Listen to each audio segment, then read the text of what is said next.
يجب أن لا نتدخل في السوق. احنا لازلنا حكومة، وإذا دخلت الحكومة في آليات السوق أفسدت السوق.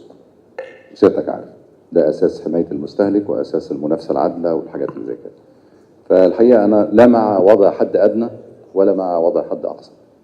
أوقات أنا بنزل الحد الأدنى لأني محتاج كاش فلو، وفي شركات كتير في العالم في جميع المجالات لما ببقى عايز كاش فلو بنزل قيمة المنتج بتاعي، وبعدين بعلي لما الطلب بيزيد وهكذا. فإذا آليات السوق أنا عايز أسيبها كما هي. however بقى خليني أقول لك المهم هنا، ده أثبت إن المنتج السياحي المصري، لأنه مفيش إجبار هنا، الناس دي بتبقى عارفة من البداية وهي جاية إنها هتحجز بهذا السعر. واخد بالك إزاي؟ يعني في الكسوف بتاع 2027 الناس النهارده اللي هتروح تشوفه في جنوب مصر حاجزة بآلافات في القاهرة. their choice.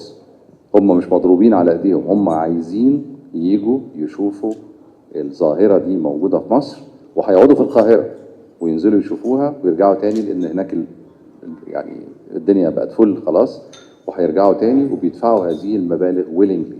يبقى نمرة واحد رفعت ثقتنا في نفسنا ان احنا البرودكت بتاعنا ممكن يساوي اكتر شوية.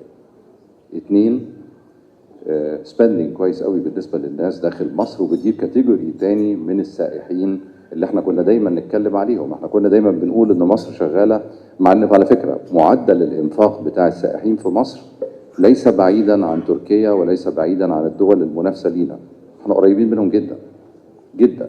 بس النهارده احنا اعلى، لان النهارده بقى عندنا القدره في الساحل الشمالي وحتى في مدن اخرى داخل مصر في استقطاب سياح بتقدر تصرف اكتر، ونوعيه من السائحين تصرف اكتر. الاقصر واسوان النهارده المراكب النيليه بتشهد انتعاشه كبيره جدا، وبرضه تطور كبير في الجوده. الاثنين مع بعض، كل اللي بيبني جديد النهارده بيعمل حاجات رائعه من ناحيتين.